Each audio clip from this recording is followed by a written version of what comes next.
Welcome to another special edition of Old School Scribe podcast. Very happy to have the great John Thornton with joining us. I guess I have to say the old time Bengal now, but doesn't seem that old to me. But whenever we talk free agency, we always have to come to John Thornton, one of the greatest signings in Bengals free agent history. But he has moved on. John, by the way, it's good to see you. Thanks for showing up on this thing. Yeah, thanks for having me, Hop. Anytime. It's always good to talk to you. It's I think back to the first time I talked to you in 2003. I probably had my old cassette recorder, and I don't know. I probably took notes because I didn't know how to use my speakerphone at the time. So it's been a while since that first interview. How is the agent business going these days? It's going pretty good. I started doing this stuff right as I retired. Actually, before I retired, I remember getting an office down at 312 Walnut, and before Detroit Lions called me to come up and visit. And so I knew this is the field that I wanted to go into. It was either the media or helping players. And so I never wanted You would to have be been an great agent. in the media. You would have been great in the media. You were scooping us when you were Yeah. writing your website. When you were writing your website as a player. Yeah, no, I always wanted to either do radio or kind of do some work in the media. And I did some of that when I was done. I called some games down at WVU for ESPN2. I had the radio show here in Cincinnati with Lance McAllister. And so I was always torn between which way I would go. But the more I started working with players, the less I could work in the media because you know how it is, you know too much. And so you don't want to Right.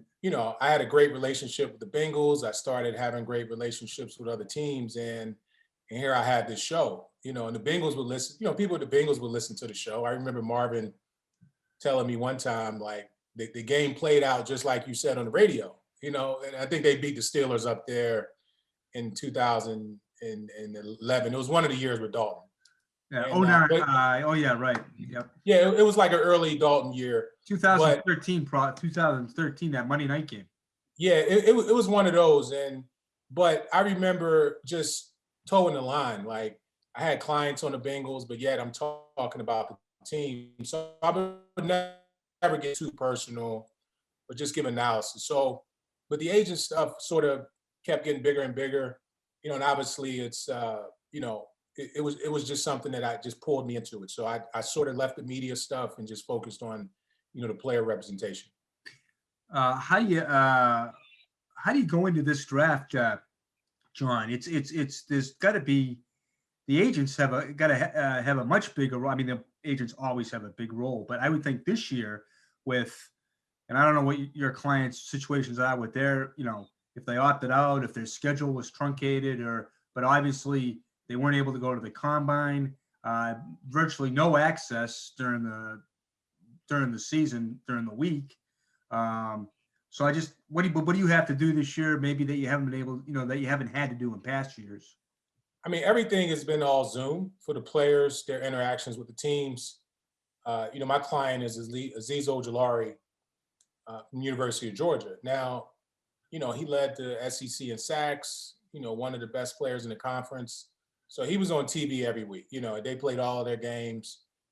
So a guy like that didn't opt out, that didn't have a lot of games canceled for COVID, and he's a very good player. I mean, he should be fine, but there are some guys that maybe opted out or their conference didn't play every game, or they weren't from a big school. Now they have to get their information out there or really do well at their pro day and hope that the information gets out. So it is a challenging year, but the teams are going to find ways to get around it, just like last year. We had the combine, which was great, but then after that, everything was this whole new world, and guys that didn't know how to use computers are now trying to setting up Zooms with these young guys. So it was crazy last year. I think this year it'll be a little more organized. Right. Yeah, because the at least they're able to have pro days. It's limited. The access is limited, but it's starting to maybe kick back into a little bit of normalcy. Yeah, and I think teams probably prepared for that. Just, I hope they did. The scouts probably weren't out on the road as much this year, if at all.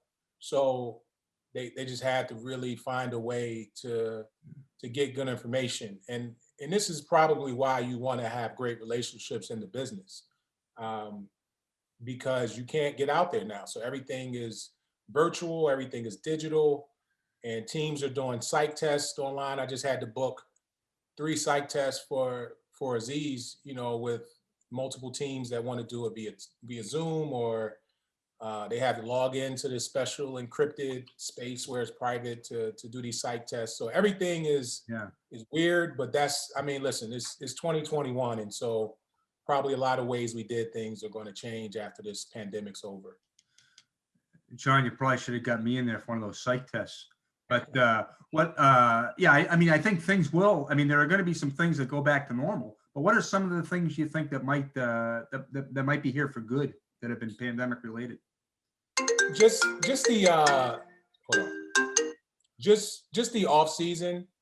I think how teams approach that is going to be different. And I know the Players Association. I've read multiple things from them saying, hey, we don't need the off season. We can have a good season without it. I know the teams are going to push back, right, but probably just the amount of contact players have in the off season is going to change. Right. I think teams will want to go back to the combine because that's crucial to how you get to know these players with the medicals and background checks and things of those natures, and working out. You can do it all in one place. I think that'll come back. Yeah. But everything else is up in the air. If I was a coach, I would want to see my guys in the off season at some point and have a mini camp or some 3-week type of off season. But I know the players are probably fighting against it. So I think, like anything else, it'll break down in the middle, and the NFL and NFLPA have to agree on it. How do you see this thing playing out with $15 million less in the cap?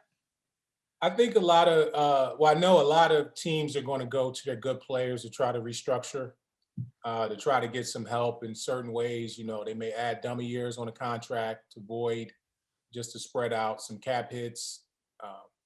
Some guys will feel the squeeze, may get released and brought back. Teams are probably going to players and asking them to take a pay cut. So, as an agent, you got to know the market and know the player that you have.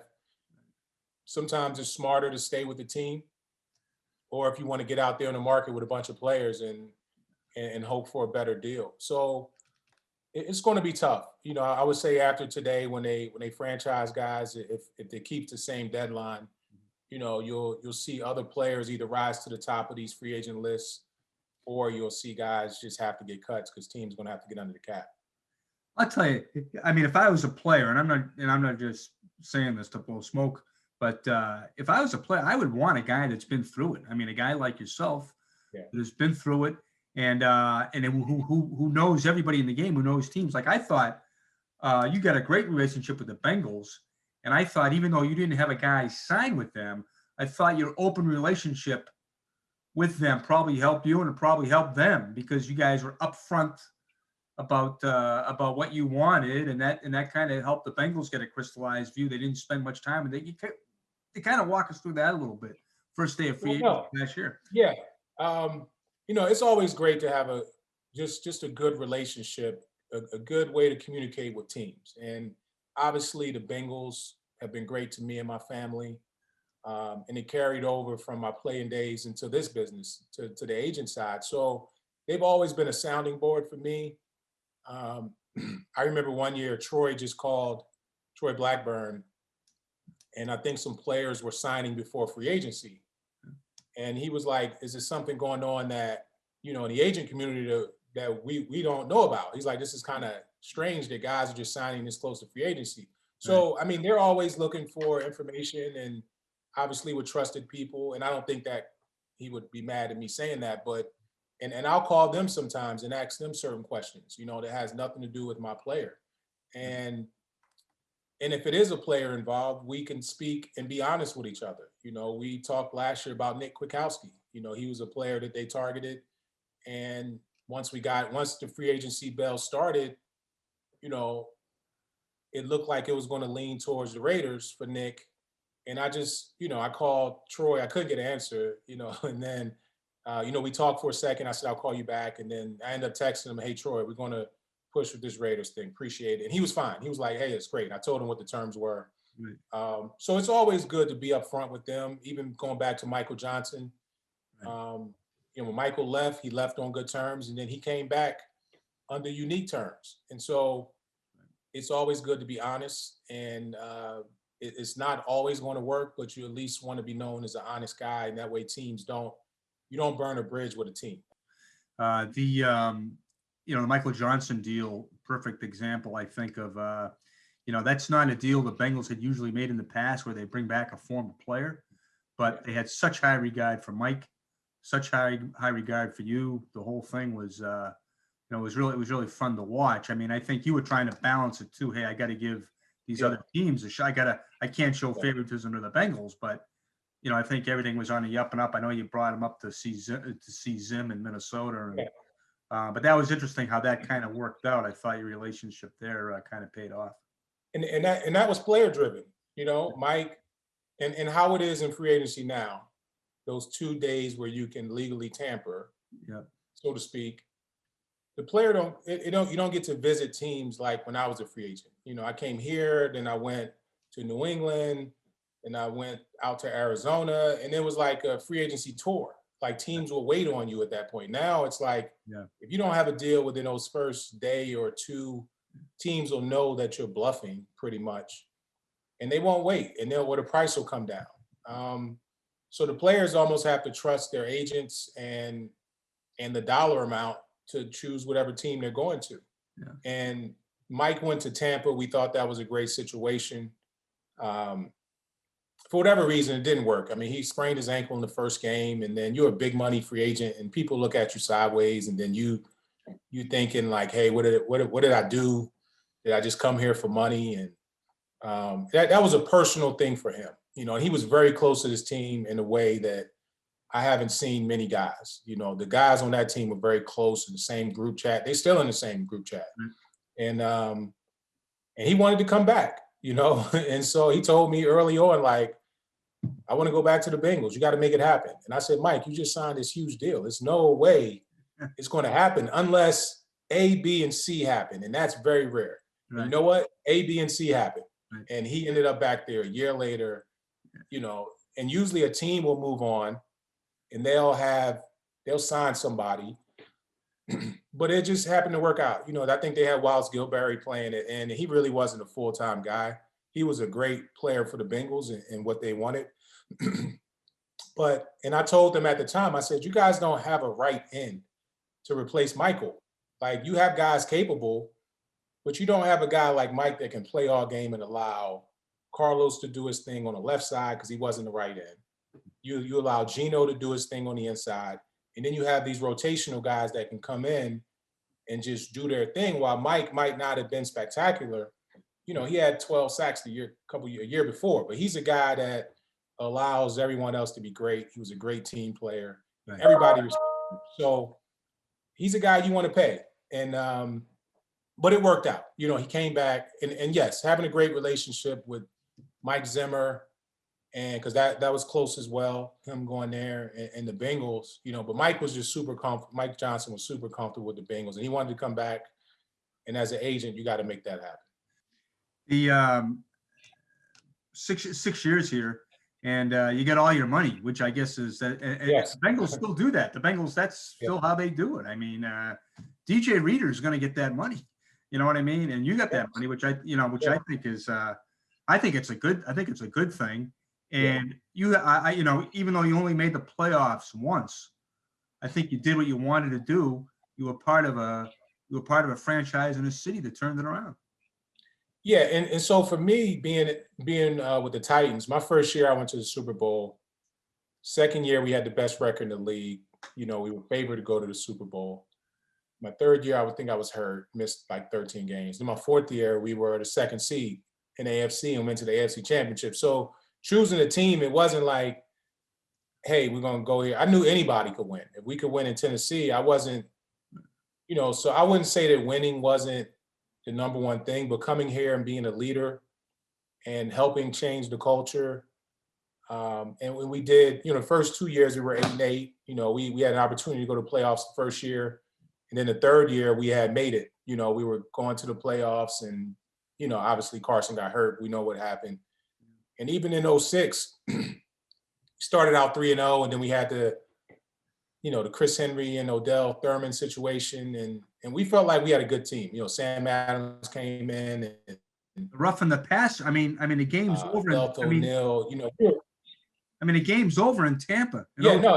Justin yeah, Sacks the guy. yeah, and it's yeah. So no, I mean, even that year we were good. We had a good team that So my point is, we kind of went up, and then it started to go back down, and then I think Marvin changed some things up. So I wouldn't say that my time here was bad because of the playoff situation, but I just think we built something, and it allowed the team to move forward, and they had a lot of success after that. I think we built a really good foundation. Well, I think that's what you wanted to do, right? And like I said, you certainly did it, because as a player, you were such a rock in the clubhouse, and really, and I write about this, where really there were, even though you didn't play with Mike Johnson, your impact on him was on that line. I mean, you played with Domata Pecco, you played with Rod Gathers, and these guys like Frosty Rucker as well. I mean, guys that were leaders in the locker room. Yeah. And like I said, and I talk to Marvin all the time, and he'll always say, like, you were one of the bricks there. You helped build it, and obviously we had the talent, like Willie. The offensive line was great, like Steinbach, Bobby, Richie, Levi was very talented. I mean, we were loaded offensively, and defensively we were behind everybody because we just never pieced together the defense. Right. Couldn't figure out the Justin Smith thing. He leaves here and becomes 280, 290, and that's probably what they wanted him here. He wouldn't do that here, but no, we just never pieced it together defensively to go along with Carson, who's obviously a great player, Chad and TJ. So I think we were building it the right way. And then after Marvin reset things, it kind of, once in 2011, he reset it. And I think they got the right formula. And then, Dalton broke his thumb in 2015. And I think that was their year. That was the year. That was the best team in Cincinnati, overall team, since I've been a part of it and been here in Cincinnati. Better than the 05 team. It was more balanced because the defense was better. Yeah. You had those young guys on the defensive line. You had very talented guys in the back end. They had like 6 DBs that were first-round picks at some point. Right. Linebackers were talented. Yeah, they were loaded, man. Yeah. And, AJ, Marvin Jones, Sanu, you had tight end that was productive. Yeah. Hugh was calling plays, and he was, a magician, about to be a head coach. So they were, I think the coaching staff, players, that was their year. And then obviously the broken thumb just messed them up. What are you in the camp? I mean, a lot of your old teammates think if Carson doesn't go down in 05, you guys win it all. Oh no, I don't think. I think we would have went. I think we would have had a hard time beating the Colts. Mm-hmm. Everybody else we probably could have beat. I felt like the Steelers, we had them figured out. We beat them up there, and even in that game, we had a lead on them till Carson got hurt. Yeah. I mean, at least till halftime. But I think we would have handled Denver, all of those teams. The Colts just were too talented offensively for our particular defense to stop them. But what if he had handed it off to Rudy 30 times? Well, that's different, but that's hard to do in game, is to change your game plan once, because John, was it Kidner that came in? Yeah. I mean, he was capable, so they probably said we'll keep the same game plan. But Carson was able to throw over the Steelers, like Chris Henry, like they couldn't stop that combination. No. And Chad, they were going to double Chad, and TJ was going to be open. So I just felt like that was probably such a shock for us in that moment that we couldn't and then everybody, obviously, we didn't call the right plays offensively to, and I'm sure they can answer to that, but that was just a shock because I felt like we were good enough. We probably weren't mature enough to handle it at the time. We were super talented, but now that 2015 team was, I thought, their most talented, balanced team. You think about it, they beat the Steelers. They were down. They had to be good. They were down 15-0 with a backup quarterback and had the game. Yeah. So they must have been. Yeah, no. Good. And it was a bunch of tough guys. They had like I said, it was a balanced team. It was a talented team. It was sort of homegrown. So they had exactly what Marvin wanted to build, players and coaches, and they were just talented. It's just that interception on the goal line with Dalton and trying to make a tackle that haunted them. If he was healthy, they would have done well that year. Who was the best player you played with the Bengals? Willie, I would say it's three. Willie, Justin, and Carson. Carson was special. Yeah. He was special. And I wish that would have worked out, but he was special. And, Willie obviously was the best lineman in that era. Yeah. And then Justin was just, I don't know if he studied much at all. He would just put the ball down and he would play all day. So those guys were special. And, TJ was a guy that made his own way. He worked extremely hard. I know I'm missing some guys, but those guys were really good, Well, now's a good time to talk about Chad, who is such a good, people forget he was a great player. Everybody talks about everything else, but the guy was, Willie's a Hall of Famer. My opinion, Corey Dillon's a Hall of Famer. Yeah. And maybe Chad is somewhere in the discussion. I wish he'd played a little longer. Great player though. Chad was unbelievable. I as a player, but everything got, he was kind of he was known as something other than a player, unfortunately.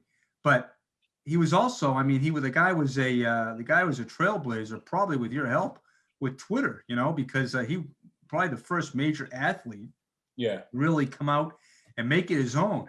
And I remember you, and I think this was after you were playing. I'm going to guess it was the spring of 2009. Yes. And you had convened the gathering of folks in the club lounge to talk about Twitter and the impact of it.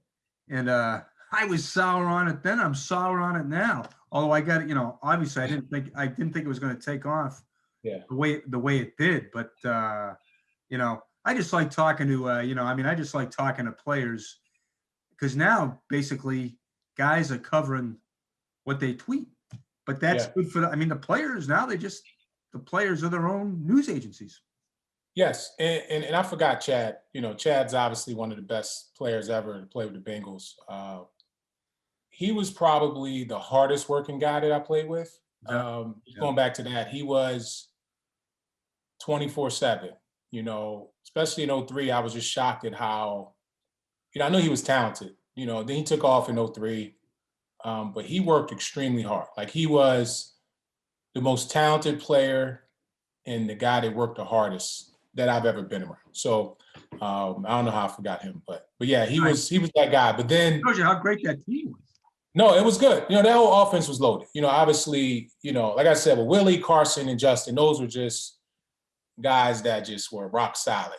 Chad was talented and obviously very flamboyant, but he worked very hard for everything that he got. But the social media stuff, I was one of the first guys, because I did run a player site while I was playing. And I came from that. I was always into the internet. And even in Tennessee, I did some stuff. I had a little website there. So it was, when we brought it up to the Bengals, they let us have the room. I think Jeff Birding there was at the time.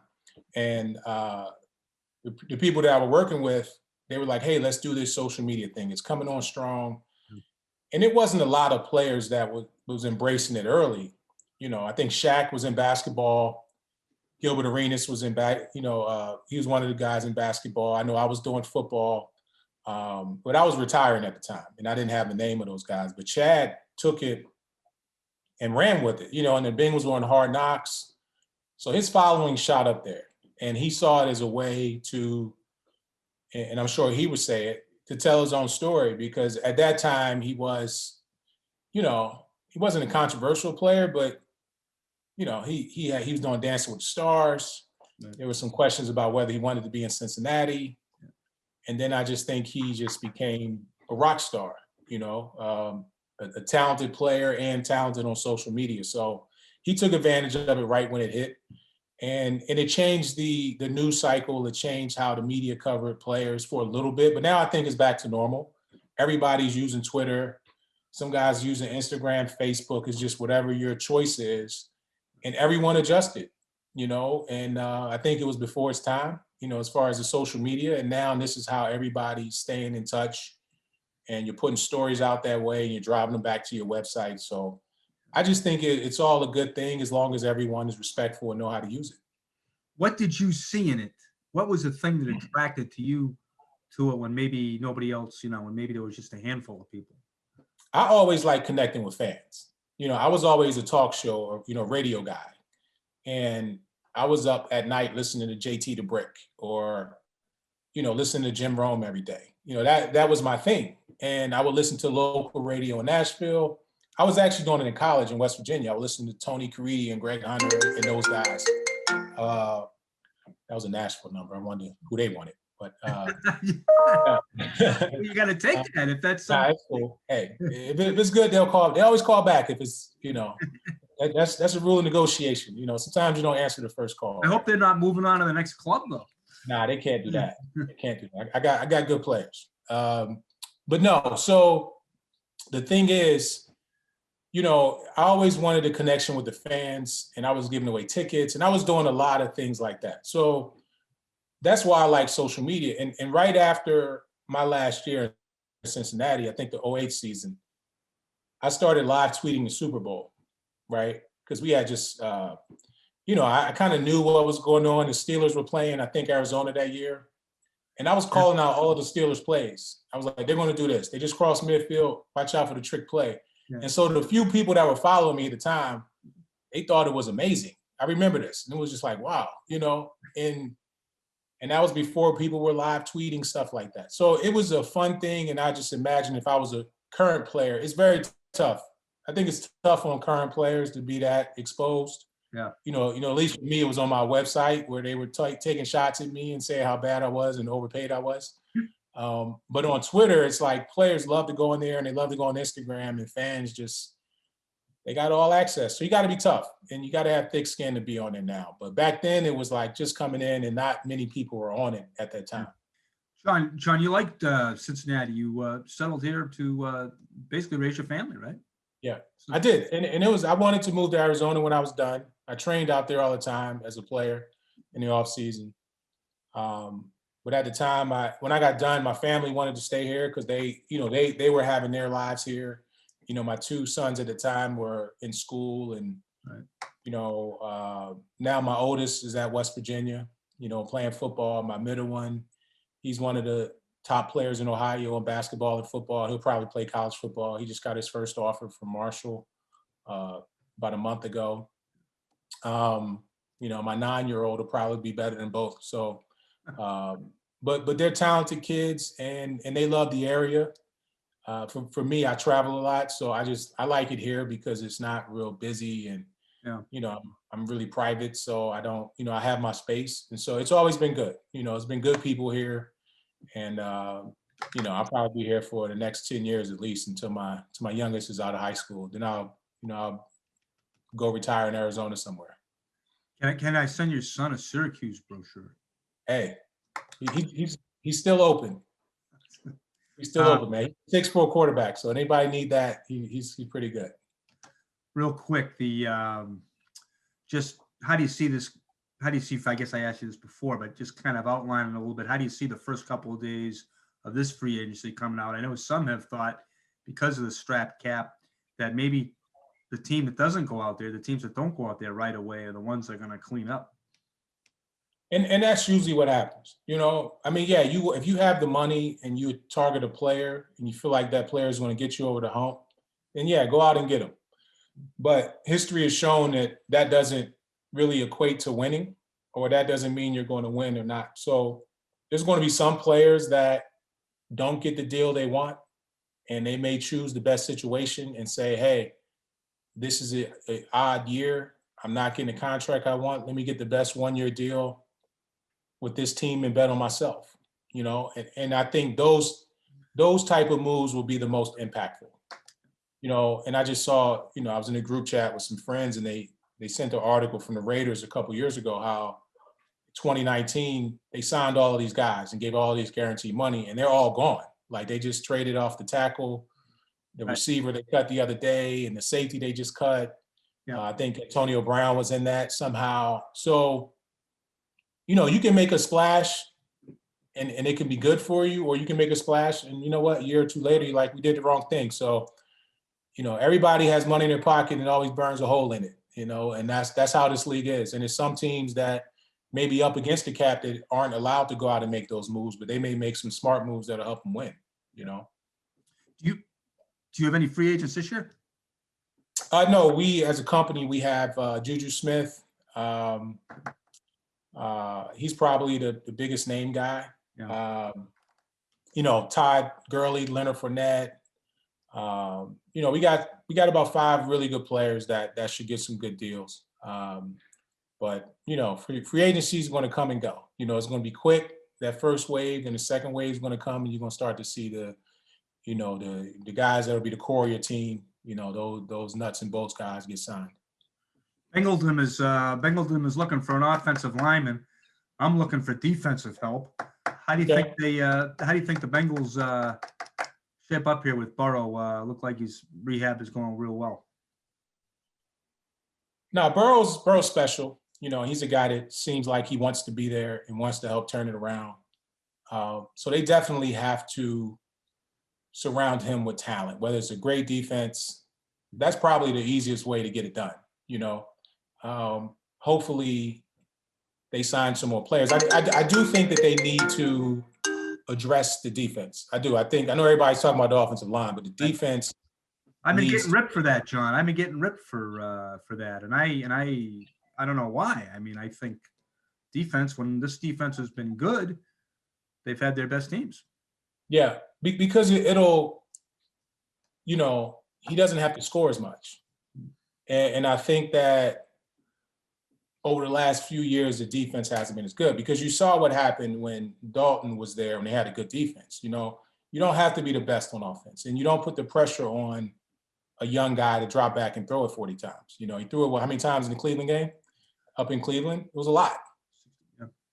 A lot. So you don't want him to do that. He doesn't need to do that. You don't need to do that in the NFL these days. So in my opinion, you keep building the defense. Obviously, yeah, you got to patch up the offensive line.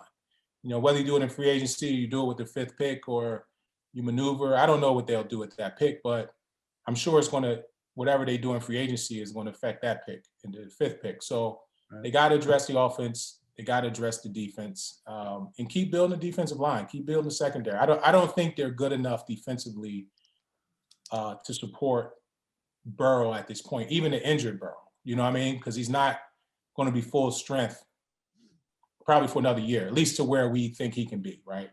So, yeah, I know fans want the offensive lineman regardless. They probably want 10 more offensive linemen. But you can't score 60 every game. You got to go out there and just get better. You have good pieces. Sam Hubbard, good player. You see how the defensive tackle comes back. Hopefully the corner comes back if they pay big money too. Yeah. You can always get better linebacker. You just keep building. Just keep building because you're in a tough division. Yeah. It's not like you're playing against teams that can't play. I mean, Cleveland's offense is going to be rolling. The Steelers are always going to be throwing it around. And the Ravens, they got Lamar Jackson, so you're going to have to stop guys. So, in my opinion, the best way to help Burrow, yes, fix the offensive line, but definitely keep upgrading the defense. Are you glad you made the call? Agency, becoming an agent instead of a media member? Yes. No, I enjoy every day that I do this. I wake up, I never feel like I have a job. And so I like working with players. I like working with good players. And I like finding players and recruiting them and then helping them. When they don't need help anymore, that's fine. They can move on or whatever. But I feel like I just like the connection, because it's a lot of people in this game that are good people. Like Marvin Lewis was a great dude, man. He's a great resource. Hugh Jackson, all of my clients, like anybody that I've touched in this football game, I mean, it's a big family. So I try to really work with players that represent that, because that's the kind of relationships I want to have. I want to be able to call Michael Johnson and talk to him about life like we did last week and talk for 2 hours on the phone. And, guys that you work with, because I consider them friends, and every time I talk to you, it's great. We always go back to certain times, but, Right. And that's what this business is about. Yep. Some guys do it strictly for money. That's great. But I try to be a flashlight for all of my players. I'm not trying to be a super agent ego guy, because that only benefits me. It doesn't benefit my clients. I'm always get them every penny they deserve, but at the same time, I'm gonna try to help them along the way to let them understand it. Yeah, that's one of the reasons I got in the business myself, was to have relationships with guys like you. It's something I cherish, and it's always a pleasure to catch up with a guy. It's unbelievable. The guy is grinding it here as we're just hours away from free agency. But yeah, that's good. You will and always be one of the most important Bengals ever.